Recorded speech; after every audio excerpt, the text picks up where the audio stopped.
تفہیم القرآن سید ابوالعلا مودودی سورۃ الجمعہ آیات 1 تا 8 حصہ اول اعوذ باللہ من الشیطان الرجیم بسم اللہ الرحمن الرحیم یسبح للہ ما فی السماوات و ما فی الارض اللہ کی تسبیح کر رہی ہے ہر وہ چیز جو آسمانوں میں ہے اور ہر وہ چیز جو زمین میں ہے۔ الملک بادشاہ ہے، القدوس قدوس ہے، العزیز زبردست ہے، الحکیم حکیم ہے۔ تشریح کے لیے ملاحظہ ہو، تفہیم القرآن جلد پنجم، تفسیر سورہ حدید حواشی 1-2، سورہ حشر حواشی 36 37 41۔ آگے کے مضمون سے یہ تمہید بڑی گہری مناسبت رکھتی ہے۔ عرب کے یہودی رسول اللہ صلی اللہ علیہ وآلہ وسلم کی ذات و صفات اور کارناموں میں رسالت کی صریح نشانیاں بچشم سر دیکھ لینے کے باوجود اور اس کے باوجود کہ تورات میں حضرت موسیٰ علیہ السلام نے آپ صلی اللہ علیہ وآلہ وسلم کے آنے کی صریح بشارت دی تھی، جو آپ صلی اللہ علیہ وآلہ وسلم کے سوا کسی اور پر چسپاں نہیں ہوتی تھی۔ صرف اس بنا پر آپ صلی اللہ علیہ وآلہ وسلم کا انکار کر رہے تھے کہ اپنی قوم اور نسل سے باہر کے کسی شخص کی رسالت مان لینا انہیں ناگوار تھا۔ وہ صاف کہتے تھے کہ جو کچھ ہمارے ہاں آیا ہے صرف ہم اسی کو مانیں گے، دوسری کسی تعلیم کو جو کسی غیر اسرائیلی نبی کے ذریعے سے آئے، خواہ وہ خدا ہی کی طرف سے ہو، تسلیم کرنے کے لیے وہ قطعی تیار نہ تھے۔ آگے کی آیتوں میں اس رویے پر انہیں ملامت کی جا رہی ہے، اس لیے کلام کا آغاز اس تمہیدی فکرے سے کیا گیا ہے۔ اس میں پہلی بات یہ فرمائی گئی ہے کہ کائنات کی ہر چیز اللہ کی تسبیح کر رہی ہے، یعنی یہ پوری کائنات اس بات پر شاہد ہے کہ اللہ ان تمام نقائص اور کمزوریوں سے پاک ہے جس کی بنا پر یہودیوں نے اپنی نسلی برتری کا تصور قائم کر رکھا ہے۔ وہ کسی کا رشتہ دار نہیں ہے، جانبداری فیورٹزم کا اس کے ہاں کوئی کام نہیں۔ اپنی ساری مخلوق کے ساتھ اس کا معاملہ یکساں عدل اور رحمت اور ربوبیت کا ہے۔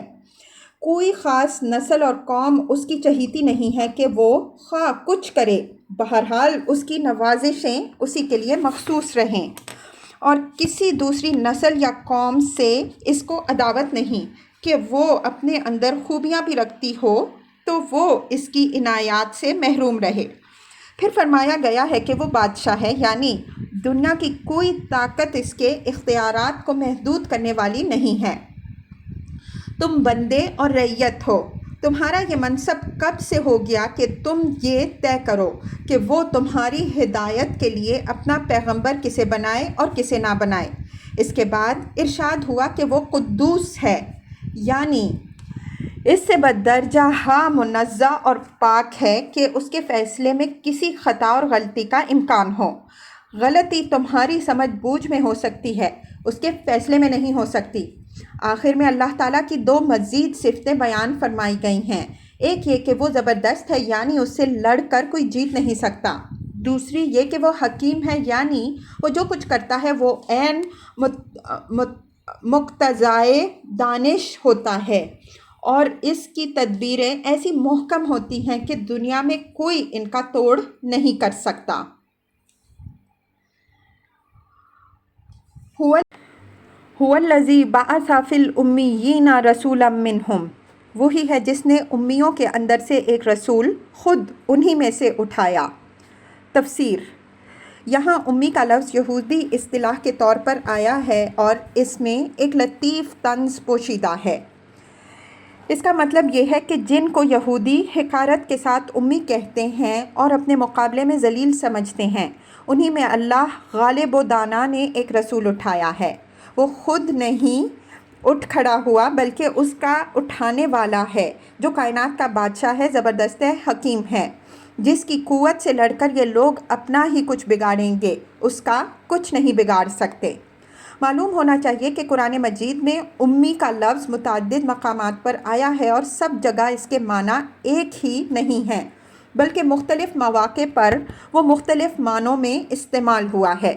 کہیں وہ اہل کتاب کے مقابلے میں ان لوگوں کے لیے استعمال کیا گیا ہے جن کے پاس کوئی آسمانی کتاب نہیں ہے جس کی پیروی وہ کرتے ہوں۔ مثلاً فرمایا قُلْ لِلَّذِينَ أُوتُوا الْكِتَابَ وَالْأُمِّيِّينَ أَأَسْلَمْتُمْ، آل عمران 20۔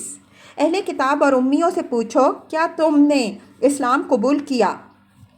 یہاں امیوں سے مراد مشرکین عرب ہیں اور ان کو اہل کتاب یعنی یہود و نصارہ سے الگ ایک گروہ قرار دیا گیا ہے۔ کسی جگہ یہ لفظ خود اہل کتاب کے ان پڑھ اور کتاب اللہ سے ناواقف لوگوں کے لیے استعمال ہوا ہے، جیسے فرمایا وَمِنْهُمْ أُمِّيُّونَ لَا يَعْلَمُونَ الْكِتَابَ إِلَّا أَمَانِيَّ، البقرہ 78۔ ان یہودیوں میں سے کچھ لوگ امی ہیں، کتاب کا کوئی علم نہیں رکھتے، بس اپنی آرزوؤں ہی کو جانتے ہیں۔ اور کسی جگہ یہ لفظ خالص یہودی اصطلاح کے طور پر استعمال ہوا جس سے مراد دنیا کے تمام غیر یہودی ہیں۔ مثلاً فرمایا ذَلِكَ بِأَنَّهُمْ قَالُوا لَيْسَ عَلَيْنَا فِي الْأُمِّيِّينَ سَبِيلٌ، آل عمران 75۔ یعنی ان کے اندر یہ بددیانتی پیدا ہونے کا سبب یہ ہے کہ وہ کہتے ہیں کہ امیوں کا مار کھانے میں ہم پر کوئی گرفت نہیں ہے۔ یہی تیسرے معنی ہیں جو آیت زیر بحث میں مراد لیے گئے ہیں۔ یہ لفظ عبرانی زبان کے لفظ گوئم کا ہم معنی ہے جس کا ترجمہ انگریزی بائبل میں جینٹائلز کیا گیا ہے، اور اس سے مراد تمام غیر یہودی یا غیر اسرائیلی لوگ ہیں۔ لیکن اس یہودی اصطلاح کی اصل معنویت محض اس کی اس تشریح سے سمجھ میں نہیں آ سکتی۔ دراصل عبرانی زبان کا لفظ گوئم ابتداً محض اقوام کے معنی میں بولا جاتا تھا، لیکن رفتہ رفتہ یہودیوں نے اسے پہلے تو اپنے سوا دوسری قوموں کے لیے مخصوص کر دیا، پھر اس کے اندر یہ معنی پیدا کر دیے کہ یہودیوں کے سوا تمام باقی اقوام ناشائستہ، بد مذہب، ناپاک اور ذلیل ہیں۔ حتیٰ کہ حقارت اور نفرت میں یہ لوگ یونانیوں کی اصطلاح باربیرین سے بھی بازی لے گیا جسے وہ تمام غیر یونانیوں کے لیے استعمال کرتے تھے۔ ربیون کے لٹریچر میں گوئم اس قدر قابل نفرت لوگ ہیں کہ ان کو انسانی بھائی نہیں سمجھا جا سکتا، ان کے ساتھ سفر نہیں کیا جا سکتا، بلکہ اگر ان میں سے کوئی شخص ڈوب رہا ہو تو اسے بچانے کی کوشش نہیں کی جا سکتی۔ یہودیوں کا یہ عقیدہ تھا کہ آنے والا مسیح تمام گوئم کو ہلاک کر دے گا اور جلا کر خاکستر کر ڈالے گا۔ مزید تشریح کے لیے ملاحظہ ہو تفہیم القرآن جلد اول، آل عمران حاشیہ 64۔ یتلو علیہم آیاتہ، جو انہیں اس کی آیات سناتا ہے، وَیُزَکِّیہم، اور ان کی زندگی سنوارتا ہے، وَیُعَلِّمُہُمُ الْکِتَابَ وَالْحِکْمَہ، اور ان کو کتاب اور حکمت کی تعلیم دیتا ہے۔ تفسیر۔ قرآن مجید میں رسول اللہ صلی اللہ علیہ وآلہ وسلم کی یہ صفات 4 مقامات میں بیان کی گئی ہیں اور ہر جگہ ان کے بیان کی غرض مختلف ہے۔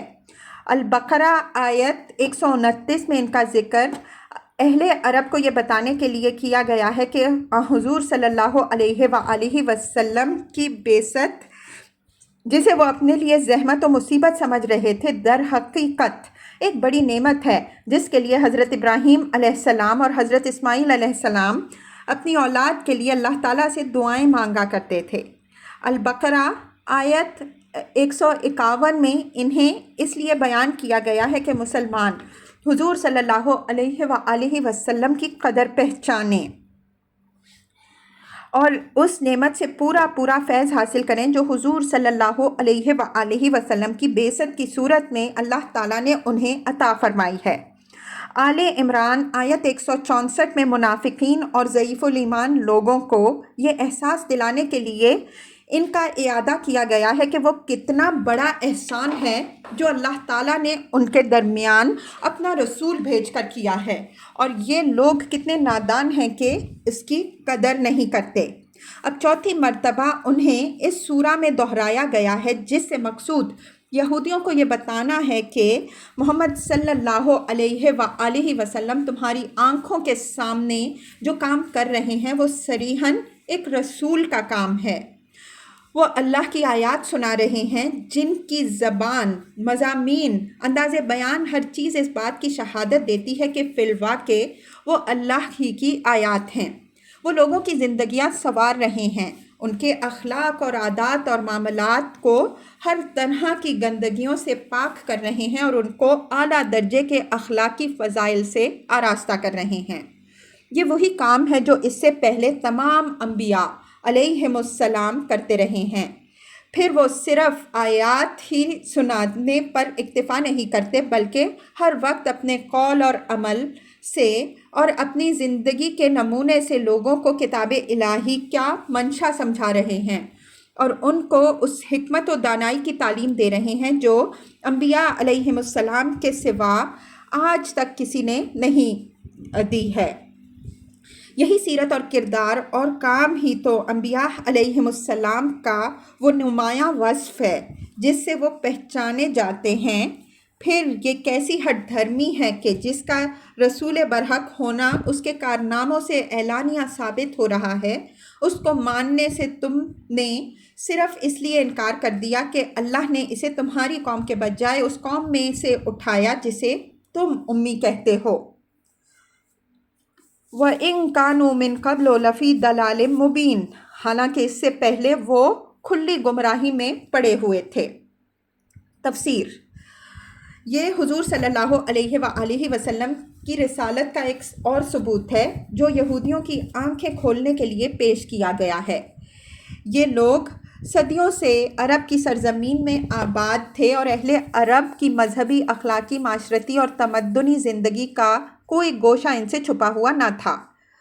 ان کی اس سابق حالت کی طرف اشارہ کر کے فرمایا جا رہا ہے کہ چند سال کے اندر محمد صلی اللہ علیہ وآلہ وسلم کی قیادت و رہنمائی میں اس قوم کی جیسی کایا پلٹ گئی ہے اس کے تم عینی شاہد ہو۔